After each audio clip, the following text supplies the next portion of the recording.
Cab book ಮಾಡ್ಕೊಂಡು ಹೋಗ್ತೀನಿ, ನೀವು ಈ ಕಾರ್ ತಗೊಂಡು ಹೋಗಿ. ಡ್ಯಾಡಿ, ಅದರಲ್ಲಿ 25 lakhs ಇದೆ. ಮಧ್ಯದಲ್ಲಿ ಎಲ್ಲೂ ಕಾರ್ ನಿಲ್ಲಿಸ್ಬೇಡಿ, ಸ್ಟ್ರೈಟ್ ಆಗಿ ರಂಗನಾಥ್ ಅವ್ರ ಮನೆಗೆ ಹೋಗಿ. ಆಯ್ತು ಬಿಡಪ್ಪ, ನೀನೇನ್ ಟೆನ್ಷನ್ ಮಾಡ್ಕೋಬೇಡ.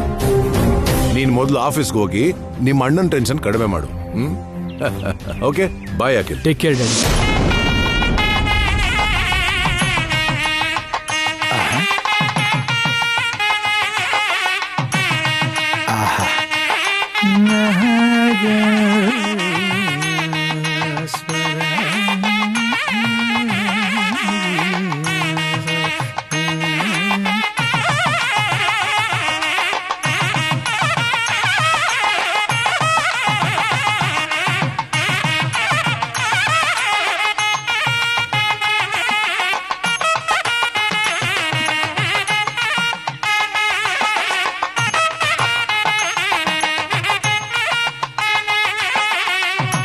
ನೀವು ಈ ಮನೆಗೆ ಹೊಸದಾಗಿ ಬಂದಿದ್ದೀರಮ್ಮ? ಹೌದು ಸ್ವಾಮಿ. ಆ ಶಹನಾಯಿ ನುಡ್ಸೋದು ಅವರು ನನ್ನ ತಂದೆಯವರು. ತುಂಬಾ ಚೆನ್ನಾಗಿ ನುಡಿಸ್ತಾರಮ್ಮ. ನಮ್ಮ ಊರಲ್ಲಿ ಯಾವ ಕಾರ್ಯಕ್ರಮ ನಡೆದ್ರು ನನ್ನ ತಂದೆಯವರೇ ಶಹನಾಯಿ ನುಡಿಸ್ತಾರೆ. ಓಹೋ, ಹೌದಮ್ಮ, ತುಂಬಾ ಸಂತೋಷನಮ್ಮ. ನಮ್ಮ ಮನೆ ಬೀದಿಲಿ ಒಂದು ದೇವಸ್ಥಾನ ಇದೆ. ನಿಮ್ಮ ತಂದೆಯವರಿಗೆ ಅಭ್ಯಂತರ ಇಲ್ಲದೆ ಇದ್ರೆ ದೇವಸ್ಥಾನಕ್ಕೆ ಬಂದು ಸ್ವಾಮಿಗೆ ನಾದನೀಲಾಂಜನ ಮಾಡ್ತಾರಾ ಅಂತ ಒಂದ್ಸಾರಿ ಕೇಳಿ ನೋಡಮ್ಮ. ಖಂಡಿತ ಬರ್ತಾರ ಬಿಡಿ. ದೇವಸ್ಥಾನ ಎಲ್ಲಿ, ಎಷ್ಟು ಹೊತ್ತಿಗೆ ಬರ್ಬೇಕೋ ಹೇಳಿ, ಆ ಟೈಮ್ಗೆ ಬಂದ್ಬಿಡ್ತಾರೆ. ಸರಿ, ಇಲ್ಲಿಂದ ನೇರವಾಗಿ ಹೋಗಿ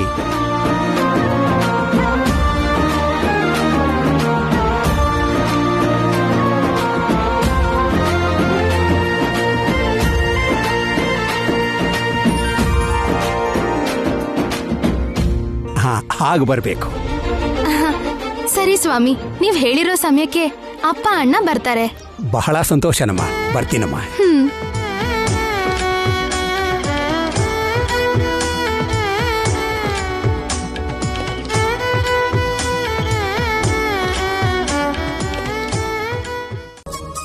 ನೋಡ್ದ್ಯಾ ಕೃಷ್ಣ, ಅಪ್ಪ ಶಹನಾಯಿ ನುಡ್ಸೋದ್ ಕೇಳಿ ಅವ್ರೆಷ್ಟು ಸಂತೋಷ ಪಟ್ರು ನೋಡ್ದ್ಯಾ? ಈ ವಿಷಯ ಹೇಳಿದ್ರೆ ಅಪ್ಪ ಅಣ್ಣ ಅದೆಷ್ಟು ಸಂತೋಷ ಪಡ್ತಾರೋ. ಅವ್ರ ಸಂಗೀತ ಮೆಚ್ಕೊಂಡಿದ್ದಲ್ದೆ ದೇವಸ್ಥಾನದಲ್ಲಿ ನುಡ್ಸೋ ಅವಕಾಶನೂ ಕೊಟ್ಟಿದ್ ಗೊತ್ತಾದ್ರೆ ಇನ್ನು ತುಂಬಾ ಖುಷಿ ಪಡ್ತಾರೆ. ಶುಭ ಆಗತ್ತೆ ಅಂತ ಈ ಊರಿಗೆ ಬಂದಾಗ ಕಿಟ್ಟುನ ಆಸ್ಪತ್ರೆಗೆ ಸೇರಿಸ್ಬೇಕಾಗ್ ಬಂತು. ಊರೊಳಗ್ ಬರ್ತಿದ್ ಹಾಗೆ ಹೀಗೆಲ್ಲ ಆಯ್ತು ಅಂತ ತುಂಬಾ ಭಯ ಆಗಿತ್ತು. ಇನ್ ಮುಂದೆ ಇಂತ ತೊಂದ್ರೆ ಏನಾಗುತ್ತೋ ಅಂತ ಆತಂಕ ಆಗಿತ್ತು. ನಿನ್ ದಯೆಯಿಂದ ಅಂತದೇನ ನಡೀದೇ ಇದ್ದು ಅಪ್ಪಂಗೆ ಗುಡಿಲಿ ಶಹನಾಯಿ ನುಡ್ಸೋ ಅವಕಾಶ ಸಿಕ್ತು. ಇಲ್ಲಿರೋ ತನಕ ಮನೆಯವರೆಲ್ಲ ಹೀಗೆ ಸಂತೋಷವಾಗಿರೋ ಹಾಗೆ ನೀನೇ ನೋಡ್ಕೋಬೇಕು ಕೃಷ್ಣ.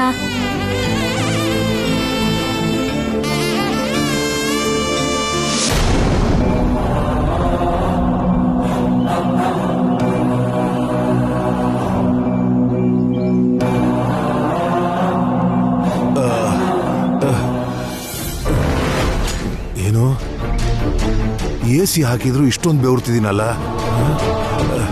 AC work ಆಗ್ತಿಲ್ವಾ?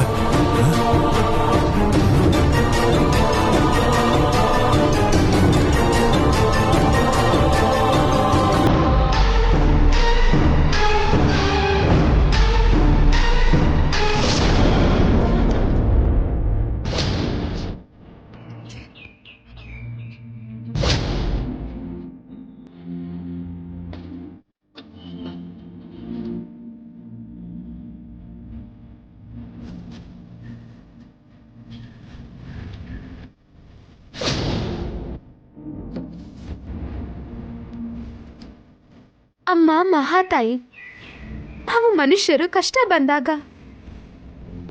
ಕಾಣೋ ಪ್ರತಿ ದೇವ್ರಿಗೂ ಹುತ್ತಕ್ಕೂ ಹರಕೆ ಮಾಡ್ಕೋತಾನೆ ಇರ್ತೀವಿ. ಯಾವ ದೇವ್ರಾದ್ರೂ ಕರುಣೆ ತೋರಿಸಿ ಕಾಪಾಡ್ತಾನೆ ಅನ್ನೋ ನಂಬಿಕೆಯಿಂದ. ಹಾಗೆ ನನ್ನ ತಮ್ಮನ ಆಸ್ಪತ್ರೆಗೆ ಕರ್ಕೊಂಡು ಹೋಗ್ತಿರುವಾಗ ನಿನ್ನ ನೋಡಿದ್ದೆ, ಬೇಡ್ಕೊಂಡಿದ್ದೆ. ನಮ್ಮ ಮೇಲೆ ದಯೆ ತೋರಿಸಿ ನನ್ನ ತಮ್ಮನ್ನ ಕಾಪಾಡ್ದೆ ತಾಯಿ. ಅದಕ್ಕೆ ಹಾಲಿನ ಅಭಿಷೇಕದ ಹರಕೆ ತೀರ್ಸೋಕೆ ಅಂತ ಬಂದಿದ್ದೀನಿ.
ಕುಟುಂಬದ ಮೇಲೆ ಯಾವತ್ತೂ ಹೀಗೆ ಇರ್ಲಿ ತಾಯಿ.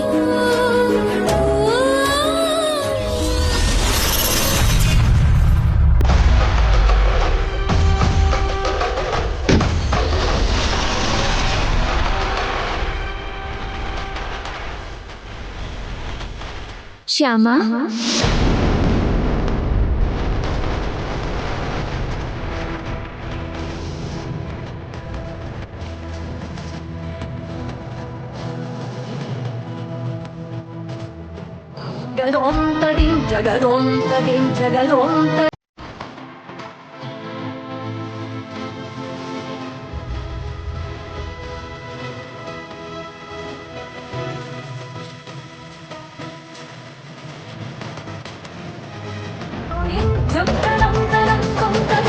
ನೀವು ನಾನ್ ಯಾರು ಅಂತ ನಿನಗ್ ಗೊತ್ತಿಲ್ಲದೆ ಇದ್ರು ಸುತ್ತಮುತ್ತಲಿರೋ ಎಲ್ರಿಗೂ ಗೊತ್ತು.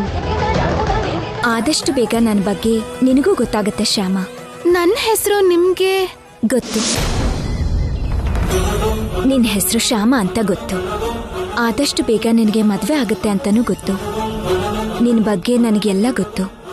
ನಿನ್ನ ಕುಟುಂಬಕ್ಕಾಗಿ, ನಿನ್ನ ತಮ್ಮನಿಗಾಗಿ ಎಷ್ಟೆಲ್ಲ ತ್ಯಾಗ ಮಾಡಿದ್ಯಾ ಅಂತನೂ ಗೊತ್ತು. ನನ್ನ ಬಗ್ಗೆ ನಿಮ್ಗೆ ಎಲ್ಲ ಗೊತ್ತಾ? ಗೊತ್ತು. ಇನ್ನು ಸ್ವಲ್ಪ ಹೊತ್ತಲ್ಲಿ ಆಪತ್ತಲ್ಲಿರೋ ಒಬ್ಬ ವ್ಯಕ್ತಿನ ಕಾಪಾಡ್ತೀಯಾ. ನಾನ್ ಕಾಪಾಡ್ತೀನಾ? ಹೌದು, ನೀನೇ ಕಾಪಾಡ್ತೀಯ. ಹಿಂದೆ ಕೂಡ ನೀನ್ ಅವ್ರನ್ನ ಎಷ್ಟು ಅಪಾಯದಿಂದ ಕಾಪಾಡಿದ್ಯಾ.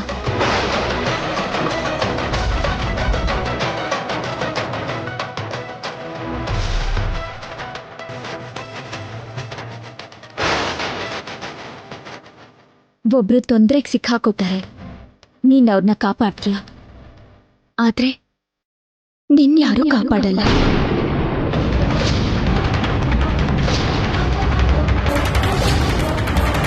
ಯಾರ ತೊಂದರೆಗೆ ಸಿಕ್ಕಾಕೊಳ್ಳೋದು? ನನಗ್ ಬರೋ ತೊಂದರೆ ಏನು? ಹೌದು, ತೊಂದರೆ ಇದೆ. ತಡೆಯೋಕಾಗದೆ ಇರೋ ತೊಂದರೆ ಬರ್ತಾ ಇದೆ.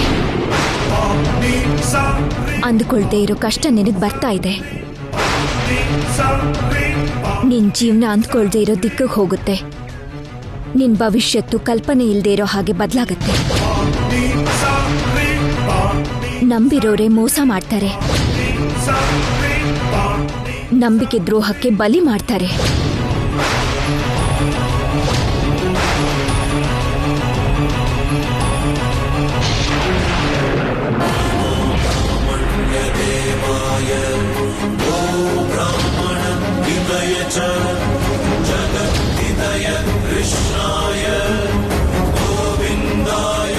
ನಿನಗೆ ಅಪಾಯ ಕಾಯ್ತಿದೆ ಅಂದ್ರೆ ಹೀಗೆ ನಗ್ತಾ ನಿಂತಿದ್ಯಲ್ಲ.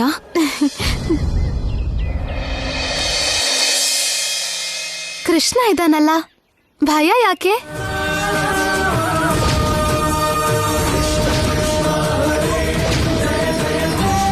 ನನ್ ಬಗ್ಗೆ ನಾನೇನು ಯೋಚನೆ ಮಾಡೋ ಅಗತ್ಯ ಇಲ್ಲ ಅಮ್ಮ. ಕೃಷ್ಣನೇ ಯೋಚನೆ ಮಾಡ್ತಾನೆ.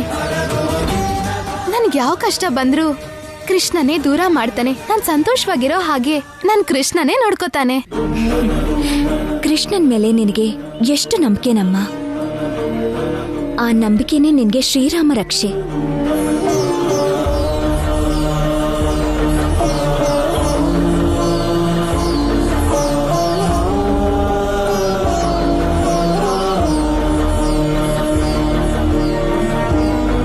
ಇತ್ತಗೋ ಅಮ್ಮನವರ ಕುಂಕುಮ.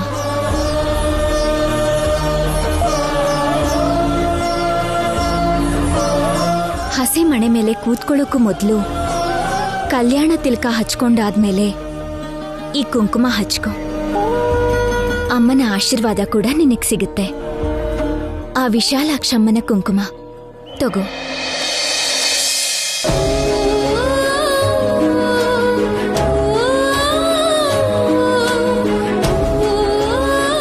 ಆಗ್ಲಮ್ಮ.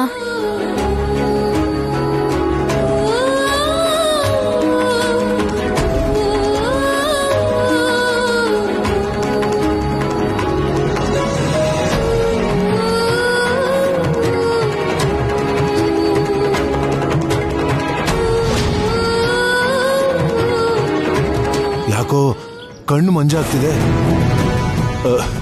ಶುಗರ್ ಲೋ ಆಯ್ತಾ? ಗಂಟ್ಲು ಬೇರೆ ಒಣಗೋಗ್ತಿದೆ.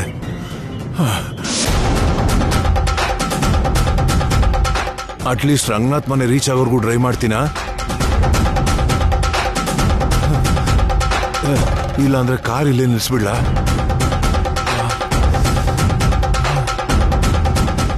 ಕಾರ್ ಪಕ್ಕಕ್ಕೆ ನಿಲ್ಸಿ ನಾನು ಅನ್ಕಾನ್ಶಿಯಸ್ ಆಗ್ಬಿಟ್ರೆ ಆ ಬ್ರೀಫ್ ಕೇಸ್ನ ಯಾರಾದ್ರೂ ಹೊಡ್ಕೊಂಡು ಹೋಗ್ಬಿಡ್ತಾರೆ.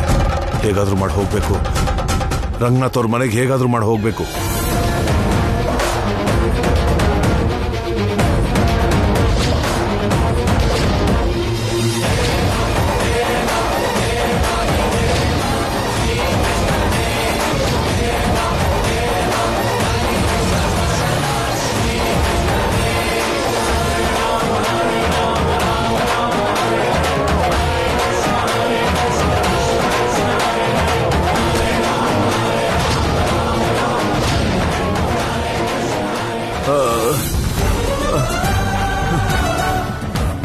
ಥ್ಯಾಂಕ್ ಗಾಡ್ ಮನೆ ಬಂದ್ಬಿಡ್ತು. 4 ಹೆಜ್ಜೆ ಹಾಕಿ ಮನೆ ಒಳಗೆ ಹೋಗ್ಬಿಟ್ರೆ ಏನಾದರೂ ಸ್ವೀಟ್ ತಿನ್ಬೋದು. ಎಲ್ಲ ಸರ ಹೋಗುತ್ತೆ.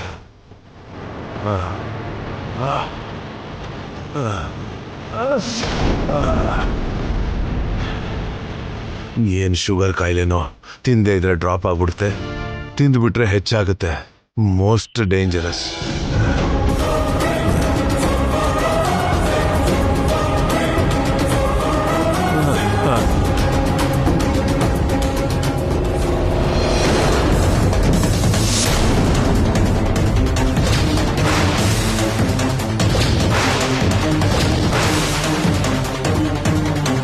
ಇನ್ನು ಸ್ವಲ್ಪ ಹೊತ್ತಲ್ಲಿ ಆಪತ್ತಲ್ಲಿರೋ ಒಬ್ಬ ವ್ಯಕ್ತಿನ ಕಾಪಾಡ್ತೀಯ. ಅಯ್ಯಯ್ಯೋ,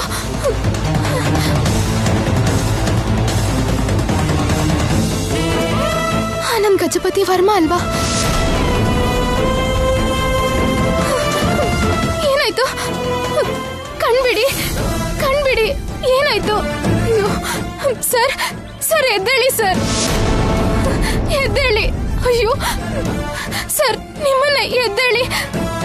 ಅಣ್ಣ, ಅಪ್ಪ, ಇಲ್ಲಿ ಬನ್ನಿ, ಕಣ್ಬಿಡಿ. ಗೋವಿಂದ,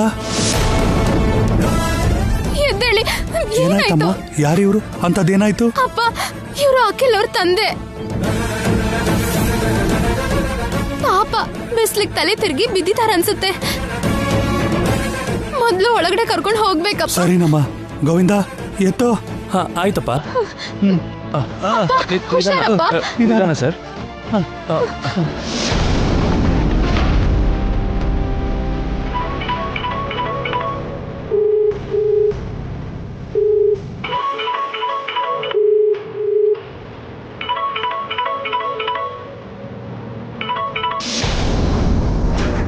ನಾಳೆ ನಡೆಯೋ ಕಲ್ಯಾಣ ಗಜಮಾಲೆ ಕಾರ್ಯಕ್ರಮದಲ್ಲಿ ಏನಾದ್ರೂ ಮಾಡಿ ಅತ್ತೆ ಅನ್ಕೊಂಡಿರೋದನ್ನ ನಡೀದೇ ಇರೋ ಹಾಗೆ ಮಾಡಬೇಕು.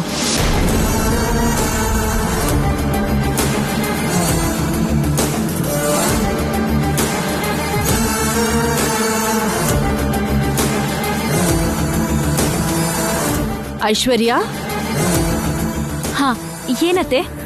ನಕ್ಷತ್ರಗೆ ಫೋನ್ ಮಾಡು ಅಂತ ಹೇಳಿದ್ನಲ್ಲಮ್ಮ, ಮಾಡಿದ್ಯಾ? ಮಾಡ್ದೆ ಅತ್ತೆ. ಕಲ್ಯಾಣ ಗಜಮಾಲೆ ವಿಷಯನ ಹೇಳಿದ್ಯಾ? ಹಾ, ಹೇಳಿದ್ದೀನಿ ಅತ್ತೆ. ಏನ್ ಹೇಳಿದ್ಲು? ನಮ್ ಜೊತೆಗೆ ದೇವಸ್ಥಾನಕ್ ಬರ್ತೀನಿ ಅನ್ಲಾ? ತಪ್ಪದೆ ಬರ್ತೀನಿ ಅಂದಿದ್ದಾಳೆ ಅತ್ತೆ. ನೋಡಿದ್ಯಾ ಐಶ್ವರ್ಯ, ಹೀಗೆ ಪೂಜೆ ಪುನಸ್ಕಾರ ಅಂದ್ರೆ ನಕ್ಷತ್ರ ಮನೆಯವರು ಏನನ್ಕೋತಾರೋ ಏನೋ ಅಂತ ನೀನು ಯೋಚನೆ ಮಾಡ್ತಿದ್ದೆ. ಅತ್ತೆ ಹೇಳಿರೋ ಹಾಗೆ ಅವ್ರೇನು ಫೀಲ್ ಆಗ್ಲಿಲ್ಲ. ಅವ್ರು ಹಾಗೆಲ್ಲ ಯೋಚನೆ ಮಾಡೋ ಜನ ಅಲ್ಲ ಅಂತ ಅವ್ರನ್ನ ನೋಡ್ದಾಗ್ಲೇ ನಂಗೆ ಅರ್ಥ ಆಯ್ತು. ಈ ಕಾಲದಲ್ಲೂ ಕೂಡ ಹೀಗೆ ಪೂಜೆ ಪದ್ಧತಿಗಳನ್ನ ಅನುಸರಿಸೋರು ಎಷ್ಟು ಜನ ಇದ್ದಾರೆ ಹೇಳು? ನಿಜಾನೇ ಅತ್ತೆ. ಅಷ್ಟು ಒಳ್ಳೆ ಮನ್ಸಿರೋ ಅತ್ತೆ ಮನೆ ಸಿಗೋದಕ್ಕೆ ನಮ್ಮ ಅಖಿಲ್ ಅದೃಷ್ಟ ಮಾಡಿದ್ದ.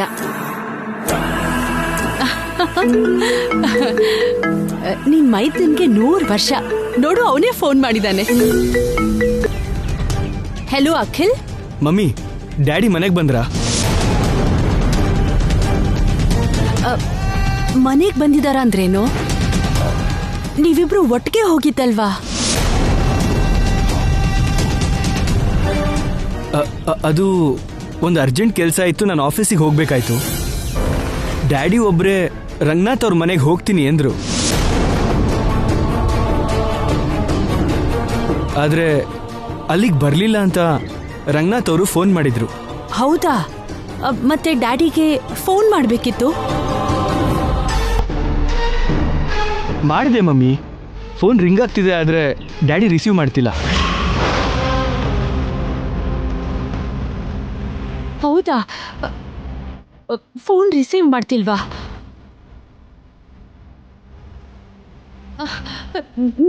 ನಂಗೆ ಯಾಕೋ ಭಯ ಆಗ್ತಿದೆ ಕಣೋ. ಮಮ್ಮಿ, ನೀವೇನು ಟೆನ್ಷನ್ ಮಾಡ್ಕೋಬೇಡಿ ಮಮ್ಮಿ. ಮೋಸ್ಟ್ಲಿ ಡ್ರೈವಿಂಗ್ ಮಾಡ್ತಿರೋದಕ್ಕೆ ಫೋನ್ ರಿಸೀವ್ ಮಾಡ್ತಿಲ್ಲ ಅನ್ಸುತ್ತೆ. ನೀವೇನು ಹೆದರ್ಕೋಬೇಡಿ, ನಾನು ಮನೆಗೆ ಬರ್ತಿದ್ದೀನಿ, ನೀವೇನು ಟೆನ್ಷನ್ ಮಾಡ್ಕೋಬೇಡಿ. ಇನ್ನೊಂದು 10 ಮಿನಿಟ್ಸಲ್ಲಿ ನಾನು ಮನೆಗೆ ಬರ್ತೀನಿ.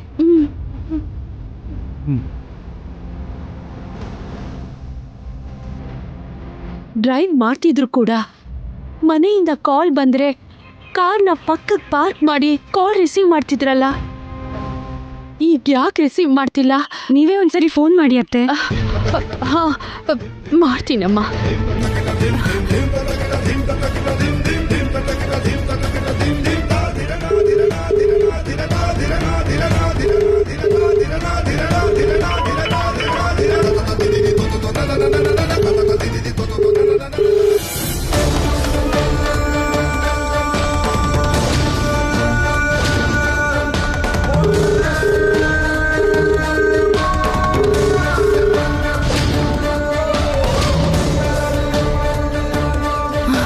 ಶ್ಯಾಮ, ಏನಾಯ್ತಮ್ಮ? ಪಾಪ ಅಖಿಲ್ ಅವ್ರ ಅಪ್ಪ ನಮ್ಮ ತಲೆ ತಿರುಗಿ ಬಿದ್ದೋದ್ರು.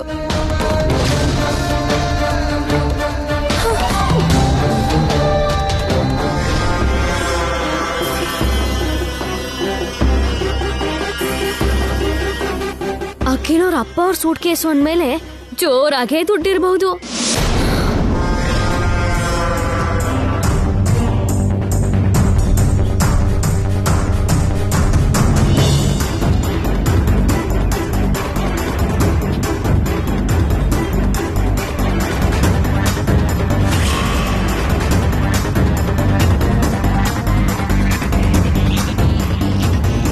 ಅಪ್ಪ, ಅವ್ರ ನನ್ನ ಮುಖ ನೋಡಿದ್ರೆ ಇಲ್ದಿರೋ ತಲೆನೋವು. ಈಗ ಸದ್ಯಕ್ಕೆ ನಾನು ಹೋಗಿ ಅವ್ರ ಕಣ್ಣಿಗೆ ಬೀಳ್ದೆ ರೂಮಲ್ಲೇ ಇರ್ತೀನಿ. ತಗೊಳ್ಳಿ.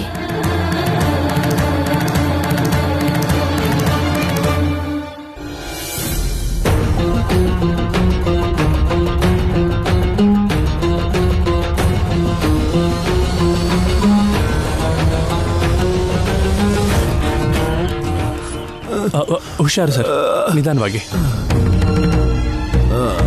ನಿಧಾನ ಕೂತ್ಕೊಳ್ಳಿ.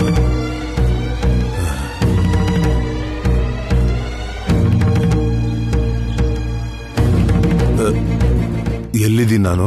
ನೀವು ತಲೆ ಸುತ್ತಿ ಆಚೆ ಬಿದ್ದಿದ್ರಿ, ಒಳಗಡೆಗೆ ಕರ್ಕೊಂಡು ಬಂದ್ವಿ ಸರ್. ತುಂಬಾ ಥ್ಯಾಂಕ್ಸ್ ಕಣ್ರಿ. ಅಯ್ಯಯ್ಯೋ, ನಿಮ್ಮಂಥ ದೊಡ್ಡವರು ನಮ್ಮ ಕೈ ಮುಗಿಯೋದು ಅಂದ್ರೇನು? ನನ್ನ ಪ್ರಾಣ ಕಾಪಾಡಿರೋ ದೇವ್ರು ನೀವು. ನಿಮ್ಮ ಕೈ ಎತ್ತು ಮುಗಿದ್ರೆ ತಪ್ಪೇನಿದೆ ಹೇಳಿ? ನನಗೆ ಶುಗರ್ ಪ್ರಾಬ್ಲಮ್ ಇದೆ. ಸಡನ್ ಆಗಿ ಶುಗರ್ ಲೆವೆಲ್ ಕಮ್ಮಿ ಆಗಿರ್ಬೇಕು. ಅದಕ್ಕೆ ತಲೆ ಸುತ್ತು ಬಿದ್ದೋದೆ. ಸ್ವೀಟ್ ಏನಾದ್ರೂ ತಿಂದ್ರೆ ಬೇಗ ನಾರ್ಮಲ್ ಆಗ್ಬಿಡ್ತೀನಿ. ಮನೇಲಿ ಸಿಹಿ ಏನೂ ಇಲ್ಲ. ಕಿಟ್ಟು ಕಿಟ್ಟು, ನಿನ್ನ ಹತ್ರ ಚಾಕ್ಲೇಟ್ ಇದೆಯಲ್ಲ, ಕೊಡು. ಪರವಾಗಿಲ್ಲ ಬಿಡಿ, ಸ್ವಲ್ಪ ಸಕ್ಕರೆ ಇದ್ರೆ ಅದೇ ಕೊಡಿ. ಹಾ ಸರಿ, ಇರಮ್ಮ.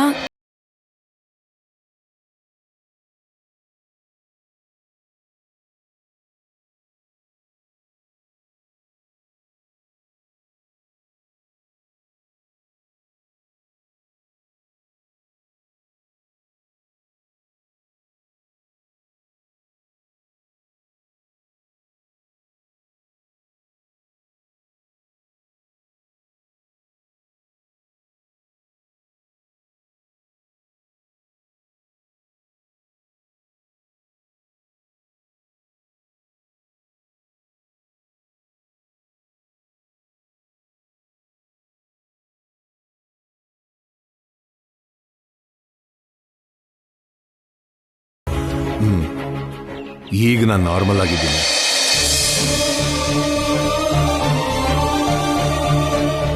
Once again thank you very much. ಸರಿ, ನಾನಿನ್ನು ಹೊರಡ್ತೀನಿ ರೀ. ಅಯ್ಯೋ, ಒಬ್ಬರೇ ಹೇಗೆ ಹೋಗ್ತೀರಾ? ಹೊರಗಡೆ ನನ್ನ ಕಾರ್ ಇದೆ. ಏನು, ಕಾರು ಓಡಿಸ್ಕೊಂಡು ಹೋಗ್ತೀರಾ? ಬೇಡ ಸರ್, ಬೇಡ. ದಾರಿಲ್ ಮತ್ತೆ ಇಂಥ ಪರಿಸ್ಥಿತಿ ಏನಾದರೂ ಬಂದ್ರೆ ದೊಡ್ಡ ಅಪಾಯ ಅಲ್ವಾ? ನಿಮ್ಮ ಮನೆಯವ್ರಿಗೆ ಯಾರಿಗಾದ್ರೂ ಫೋನ್ ಮಾಡಿ ಬಂದು ಕರ್ಕೊಂಡು ಹೋಗೋದಕ್ಕೆ ಹೇಳಿ. ಹಾಗೆ ಮಾಡ್ತೀನಿ.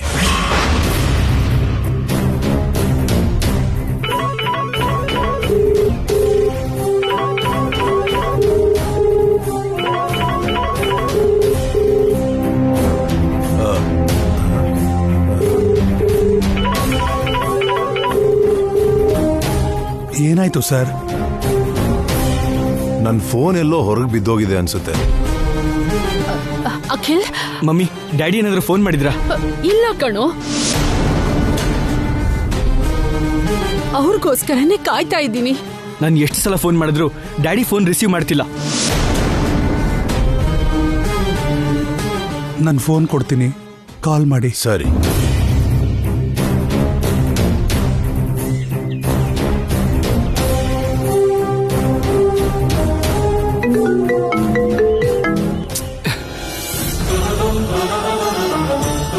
ನಿಮ್ ಡ್ಯಾಡಿದ ಕಾಲು? ಅಲ್ಲ ಮಮ್ಮಿ, ಯಾವುದೋ ಅನ್ನೋನ್ ನಂಬರ್.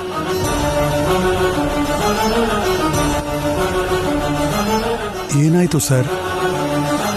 ಹೊಸ ನಂಬರ್ ಅಲ್ವಾ, ನನ್ನ ಮಗ ಕಟ್ ಮಾಡ್ತಿದ್ದಾನೆ. ಮತ್ತೆ ಟ್ರೈ ಮಾಡ್ತೀನಿ. ಹಾ,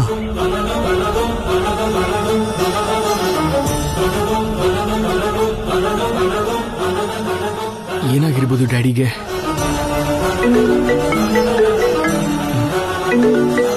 ನಾನು ಕಟ್ ಮಾಡಿದ್ರು ಕೂಡ ಇಷ್ಟು ಸಲ ಕಾಲ್ ಮಾಡ್ತಿದ್ದಾರೆ ಅಂದ್ರೆ ಯಾವುದೋ ಅರ್ಜೆಂಟ್ ಕಾಲ್ ಇರಬೇಕು. ಹಲೋ, ಯಾರು? ಅಖಿಲ್, ನಾನು. ಮಮ್ಮಿ, ಡ್ಯಾಡಿ ಡ್ಯಾಡಿ ಡ್ಯಾಡಿ ಎಲ್ಲಿದ್ದೀರಾ?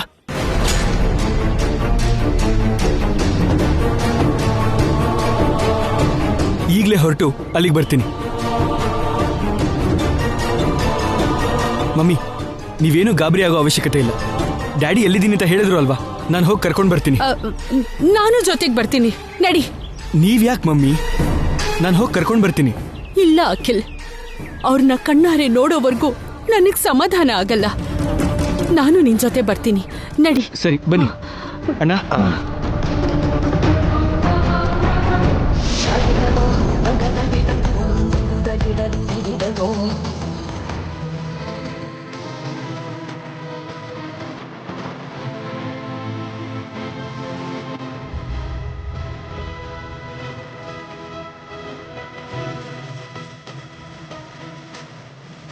ಅಮ್ಮ ಅಮ್ಮ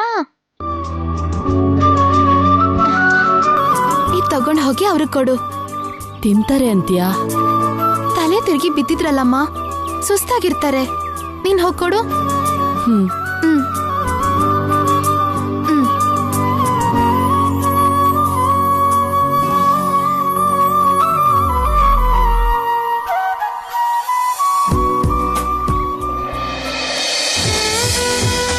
ತಗೊಳ್ಳಿ ಸರ್. ಅಯ್ಯೋ, ಇದೆಲ್ಲ ಯಾಕೆ ಬಿಡಿ. ಪರವಾಗಿಲ್ಲ, ತಗೊಳ್ಳಿ ಸರ್. ನಿಮ್ಮಂಥ ದೊಡ್ಡ ಮನುಷ್ಯರು ನಮ್ಮ ಮನೆಗೆ ಬಂದಿರೋದೇ ನಮ್ಮ ಅದೃಷ್ಟ. ಇಷ್ಟ ಆತಿಥ್ಯನೂ ನಾವು ಮಾಡದೆ ಹೋದ್ರೆ ಅದು ನಮ್ಮ ದುರಾದೃಷ್ಟ ಆಗುತ್ತೆ. ತಗೊಳ್ಳಿ ಸರ್. ತಗೊಳ್ಳಿ.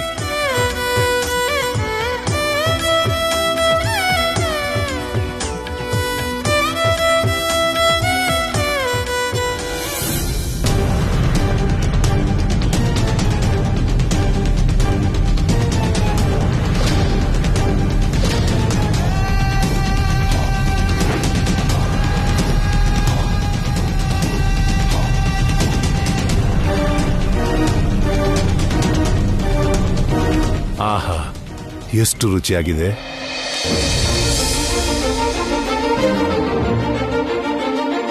ನಿಮ್ಮ ಮನಸ್ಸಲ್ಲಿರೋ ಒಳ್ಳೆತನ, ಅಭಿಮಾನ ನಿಮ್ಮ ಅಡುಗೆಯಲ್ಲೂ ಕಾಣಿಸ್ತಾ ಇದೆ ರೀ.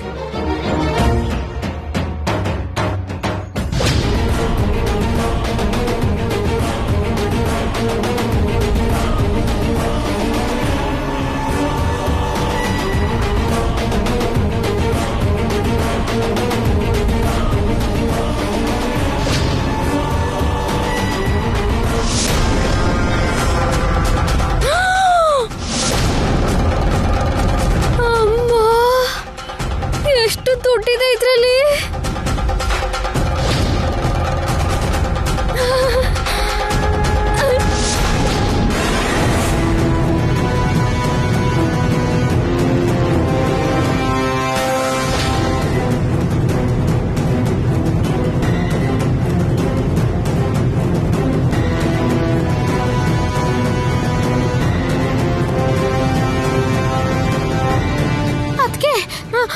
ಏನಿದು?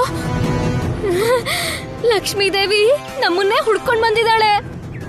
ತಗೋ, ಒಳಗಡೆ ಇಟ್ಬಿಡು. ಇಡೋದು ಅಂದ್ರೆ ಏನದ್ಕೆ? ಇದು ಬೇರೆಯವ್ರ ದುಡ್ಡು. ಅದಕ್ಕೆ ಅವ್ರಿಗೆ ಕೊಟ್ಬಿಡ್ಬೇಕಾ? ಕೊಡ್ಬೇಕು. ಅದಕ್ಕೆ ಕೊಡದೆ ಇದ್ರು ಏನ್ ಪರವಾಗಿಲ್ಲ.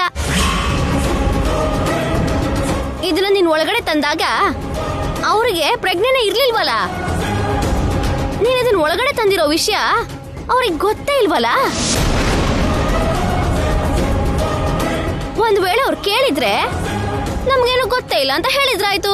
ತಪ್ಪು. ಅದಕ್ಕೆ ತಪ್ಪು. ಬೇರೆಯವ್ರ ದುಡ್ಡು ಹಾವಿನ ಹಾಗೆ.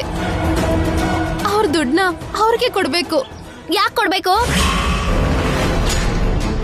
ನಾವೇನಾದ್ರೂ ಕಳ್ತನ ಮಾಡ್ತಾ ಇದೀವಾ? ಲಕ್ಷ್ಮೀ ದೇವಿ ತನಗ್ ತಾನೇ ನಮ್ಮನೆ ಹುಡ್ಕೊಂಡು ಬಂದಿದ್ದಾಳೆ.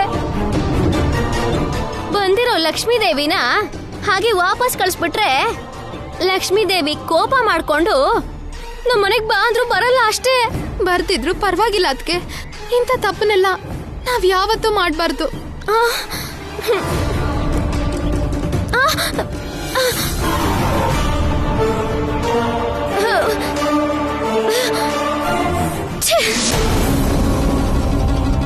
ಅಮ್ಮ, ಹೊರಗಡೆ ಅವರು ಬಿದ್ದು ಹೋಗಿದ್ದಾಗ ಇದಲ್ ಬಿದ್ದಿತ್ತು.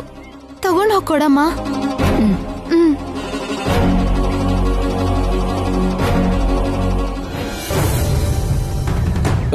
ಡ್ಯಾಡಿ, ಅದರಲ್ಲಿ 25 lakhs ಇದೆ.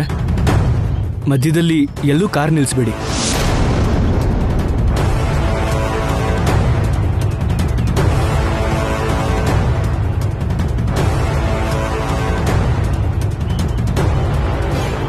ನೀವು ಕೆಳಗೆ ಬಿದ್ದಿದ್ದಾಗ ಇದು ನಿಮ್ಮ ಪಕ್ಕನೇ ಇತ್ತು ಸರ್.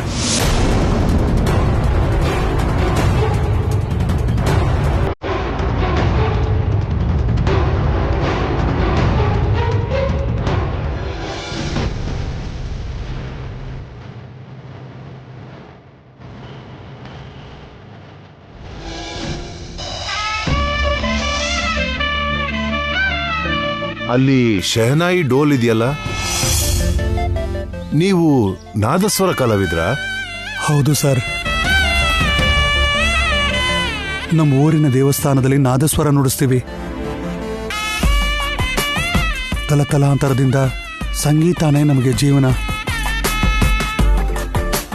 ನಮ್ಮ ಮಗಳಿಗೆ ಕೂಡ ಸಂಗೀತ ಕಲಿಸಿದೀವಿ. ಹೌದಾ? ಹಾಗಾದ್ರೆ ನಿಮ್ ಮಗಳು ಹಾಡೋದನ್ನ ಕೇಳಲೇಬೇಕು.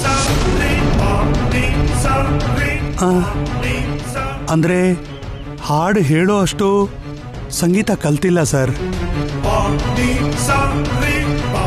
ಏನು ಸರಳೇ ಸ್ವರದವರೆಗೂ ಕಲ್ಸಿದೀವಷ್ಟೇ. ಅಲ್ಲಿಗೆ ಯಾಕೆ ನಿಲ್ಸ್ಬಿಟ್ರಿ? ತಲಾಂತರದಿಂದ ನಿಮ್ ಮನೆಯಲ್ಲಿ ಮನ್ಸಲ್ಲಿರೋದು ಸಂಗೀತ. ಆ ಹುಡುಗಿಗೆ ಚೆನ್ನಾಗಿ ಕಲಿಸ್ಕೊಡಿ. ಹಾಗೆ ಆಗ್ಲಿ ಸರ್, ಕಲಿಸ್ತೀವಿ. ಅಮ್ಮ, ನನ್ ಗೌರಮ್ಮನ್ ಜೊತೆ ಹೋಗಿ ಪ್ರೋಗ್ರಾಮ್ ಕೊಡೋ ವಿಷಯ ಅಪ್ಪ ಎಲ್ಲಿ ಹೇಳ್ತಾರೋ ಅಂತ ಗಾಬರಿ ಆಗಿತ್ತು.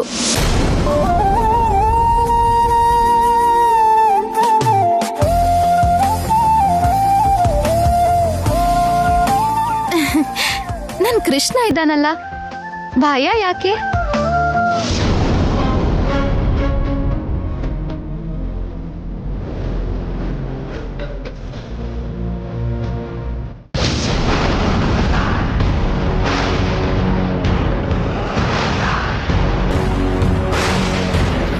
ಏನು, ನೀವು ಶ್ಯಾಮ ಮದ್ವೆನ ಮುಂದೆ ನಿಂತು ನೆಡ್ಸ್ಕೊಡ್ದಕ್ ಬಂದ್ರಾ? ಹೌದು, ನನ್ಗೆ ರೂಪಾರಾಣಿ ಹೇಗೋ ಶ್ಯಾಮ ಕೂಡ ಹಾಗೆ ಅಲ್ವಾ? ಚಿಕ್ಕವಳಿಂದ ನನ್ ಮಗಳ ಜೊತೆ ಆಡ್ ಬೆಳ್ದವಳು ಶ್ಯಾಮ. ಅದಕ್ಕೆ ಶ್ಯಾಮ ಅಂದ್ರೆ ನಮ್ಗೆಷ್ಟೋ ಅಭಿಮಾನ. ಎಲ್ರ ಹಾಗೆ ಮುಹೂರ್ತದ ಸಮಯಕ್ಕೆ ಬಂದು ಅಕ್ಷತೆ ಹಾಕೋದಕ್ಕಿಂತ ಹತ್ರ ಇದ್ದು ಮದ್ವೆ ಕೆಲ್ಸ ನೋಡ್ಕೊಂಡು ಮದ್ವೆ ಆಗೋ ತನಕ ಅವಳ ಪಕ್ಕನೇ ಇದ್ರೆ ನಮ್ಗೂ ತೃಪ್ತಿ ಇರತ್ತೆ. ಅದಕ್ಕೆ ಅಲ್ವಾ ನನ್ ಪ್ರೋಗ್ರಾಮ್ಸ್ ಕೂಡ ಕ್ಯಾನ್ಸಲ್ ಮಾಡಿ ಮದ್ವೆ ಕೆಲ್ಸ ನೋಡ್ಕೊಳ್ಳೋಣ ಅಂತ ಇಲ್ಲಿ ಕರ್ಕೊಂಡ್ ಬಂದಿದ್ರೆ ಮಮ್ಮಿ. ಇವರು ಆ ಕಡೆ ಆನಂದ ಗಜಪತಿ ವರ್ಮಂಗೆ, ಈ ಕಡೆ ಶ್ಯಾಮಂಗೆ ತುಂಬಾ ಬೇಕಾದವರು. ಇವ್ರನ್ನ ನಾನು ಆಟಕ್ಕೆ ಬಳಸ್ಕೊಂಡ್ರೆ ನನ್ ಕೆಲ್ಸ ಈಸಿ ಆಗ್ಬಹುದು. ಏನ್ ಯೋಚನೆ ಮಾಡ್ತಾ ಇದ್ದೀರಾ? ಶ್ಯಾಮ ಮೇಲಿರೋ ಪ್ರೀತಿಗ್ ನಾವಿಲ್ಲಿಗೆ ಬಂದಿದೀವಿ ಅಂದ್ರೆ ನಂಬೋಕಾಗ್ತಿಲ್ವಾ? ನೋ ನೋ ನೋ, ನಿಮ್ಮನ್ ನಂಬೋದಿಲ್ಲ ಅಂದ್ರೆ ಹೇಗೆ? ನಿಜವಾದ ಶುದ್ಧವಾದ ಪ್ರೀತಿಗೆ ಅಭಿಮಾನಕ್ಕೆ ಹುಟ್ಟೂರೇ ನಿಮ್ಮ ಹಳ್ಳಿ. ಊರಲ್ಲಿ ಎಲ್ರೂ ಹೆಸರು ಹಿಡಿದು ಕರೀದೆ ಅವ್ರಿಗಿಷ್ಟ ಆಗೋ ಹಾಗೆ ವರ್ಷ ಹಿಡಿದು ಕರೆಯೋದ್ರಿಂದ ಊರೆಲ್ಲ ಒಂದು ಕುಟುಂಬದ ಹಾಗೆ ನಿಮ್ ಜೊತೆಗಿರ್ತಾರೆ. ಹೀಗಿರೋ ನಿಮ್ ಹಳ್ಳಿ ಜನರನ್ನ ನಮ್ದೇ ಹೇಗಿರಕ್ಕಾಗತ್ತೆ ಹೇಳಿ? ಅದೇ ನಮ್ ಸಿಟಿ ಜನರನ್ನ ನೋಡಿ, ಅವ್ರು ಮನೇಲಿ ಕೆಲಸ ಮಾಡೋ ಒಬ್ಳು ಹುಡುಗಿಗೆ ಮದುವೆ ಆಗ್ತಿದೆ ಅಂತ ಅನ್ಕೊಳ್ಳಿ, ಏನೋ ಸ್ವಲ್ಪ ದುಡ್ಡಿನ ಸಹಾಯ ಮಾಡ್ತಾರೆ, ಮದುವೆ ಟೈಮಿಗೆ ಬರ್ತಾರೆ, ಏನೋ ಗಿಫ್ಟ್ ಕೊಟ್ಟು ಊಟ ಮುಗಿಸ್ಕೊಂಡು ಹೊರಟೋಗ್ತಾರೆ. ನೀವು ಹಾಗಲ್ದೆ ಶ್ಯಾಮ ಮದ್ವೆನ ನಿಮ್ಮನೆ ಮದ್ವೆ ತರನೇ ಮುಂದೆ ನಿಂತು ನಡೆಸ್ಕೊಡೋದಕ್ಕೆ ಬಂದಿದ್ದೀರಾ. Great, really you are great. ನಾವು ಮದ್ವೆ ನಡೆಸೋಕ್ ಬಂದಿಲ್ಲ, ನಿಲ್ಸೋಕ್ ಬಂದಿದೀವಿ. ಅವ್ರ ಮನೆಗೆ ಹೋಗೋಣ, ನಡೀರಿ, ಕೂತ್ಕೊಳ್ಳಿ.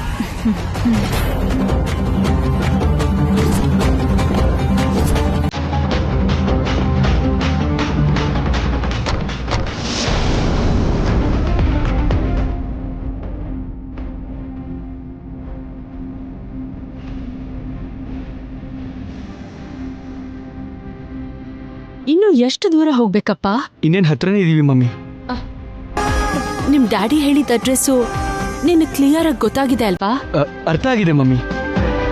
ಇನ್ನೊಂದು 10 ಮಿನಿಟ್ಸಲ್ಲಿ ನಾವಲ್ಲಿಗೆ ರೀಚ್ ಆಗ್ತೀವಿ.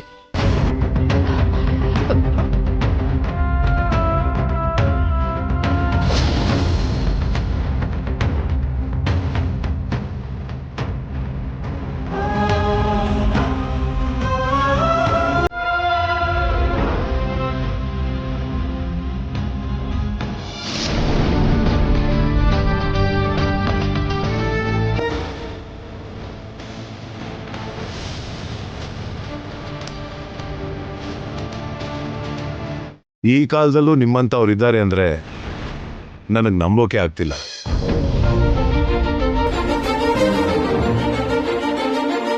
ನಿಮ್ಮ ಜಾಗದಲ್ಲಿ ನಿಮ್ಮನ್ನು ಬಿಟ್ಟು ಬೇರೆ ಯಾರಾದ್ರೂ ಇದ್ದಿದ್ರೆ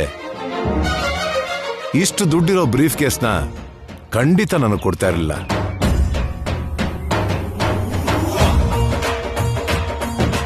ನನ್ನ ಸಂತೋಷಕ್ಕಾದ್ರೂ ಈ ಹಣ ತಗೊಳ್ಳಿ. ಅಯ್ಯೋ ಬೇಡ ಸರ್, ಬೇಡ. ಹಾಗನ್ಬೇಡಿ. ನಾನೀಗ ಜೀವಂತವಾಗಿ ಬದುಕು ಉಳಿದಿದ್ದೀನಿ ಅಂದ್ರೆ ಅದಕ್ಕೆ ಕಾರಣ ನಿಮ್ ಮಗಳು. ನನ್ನ ಮಗಳ? ಹೌದು. ತಮ್ಮನಿಗಾಗಿ ಆ ಹುಡುಗಿ ತಂದಿರೋ ಚಾಕ್ಲೇಟ್ ತಿಂದ್ಮೇಲೆನೆ ನನ್ನ ಶುಗರ್ ಲೆವೆಲ್ಸ್ ನಾರ್ಮಲ್ ಆಗಿದ್ದು. ಈ ಹಣನ ಆ ಹುಡುಗಿ ಮದುವೆಗೆ ಒಬ್ಬ ಸೋದರ ಮಾವನಾಗಿ ನಾನ್ ಕೊಡ್ತಿರೋ ಕಾಣಿಕೆ ಅಂತ ತಿಳ್ಕೊಳ್ಳಿ. ಪ್ಲೀಸ್ ಬೇಡ ಅನ್ಬೇಡಿ.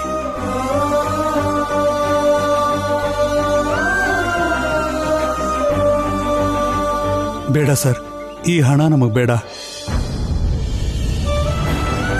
ಚಿಕ್ಕದಾಗ್ಲಿ ದೊಡ್ಡದಾಗ್ಲಿ ಸಹಾಯ ಮಾಡಿದಕ್ಕೆ ದುಡ್ಡು ತಗೊಂಡ್ರೆ ಸಹಾಯ ಮಾಡಿರೋ ತೃಪ್ತಿ ನಮಗಿರಲ್ಲ. ನಮಗೆ ಈ ಹಣಕ್ಕಿಂತ ಆ ತೃಪ್ತಿನೇ ಮುಖ್ಯ. ದಯವಿಟ್ಟು ಆ ತೃಪ್ತಿ ನಮಗೆ ಸಿಗೋ ಹಾಗೆ ಮಾಡಿ. ಈ ಹಣ ನಿಮ್ ಸಹಾಯಕ್ಕೆ ಬೆಲೆ ಕಟ್ಟೋಕಲ್ಲ, ಇದು ನನ್ನ ಕೃತಜ್ಞತೆ.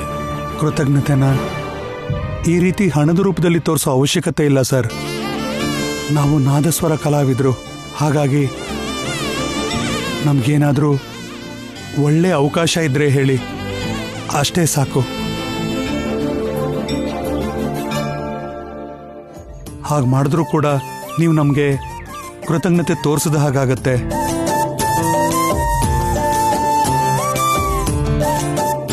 ನಮ್ಮ ಕಲೆಗೆ ಗೌರವ ಕೊಟ್ಟಾಗೂ ಆಗತ್ತೆ. ಎಷ್ಟು ದೊಡ್ಡ ಮಾತು ಹೇಳ್ಬಿಟ್ರಿ. ಸಹಾಯ ಮಾಡಿದ್ದು ನೀವು, ಆ ಕೃತಜ್ಞತೆ ಗೌರವ ನಿಮ್ಮಲ್ಲಿರೋ ಕಲೆಗೆ ಸಿಗ್ಬೇಕು ಅಂತೀರಾ? ಗ್ರೇಟ್ ರೀ, really you are great.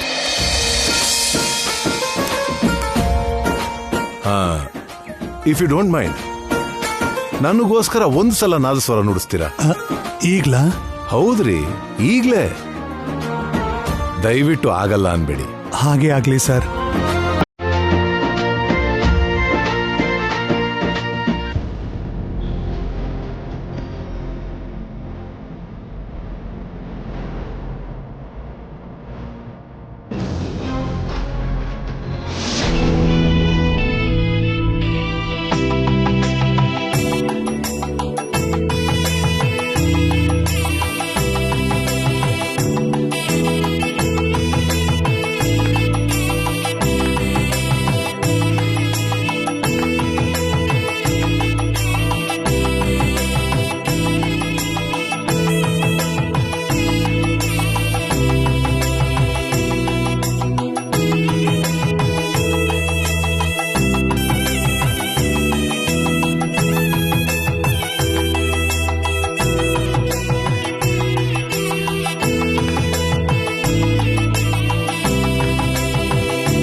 Mummy, it's okay, ಹೆದರ್ಕೋಬೇಡಿ.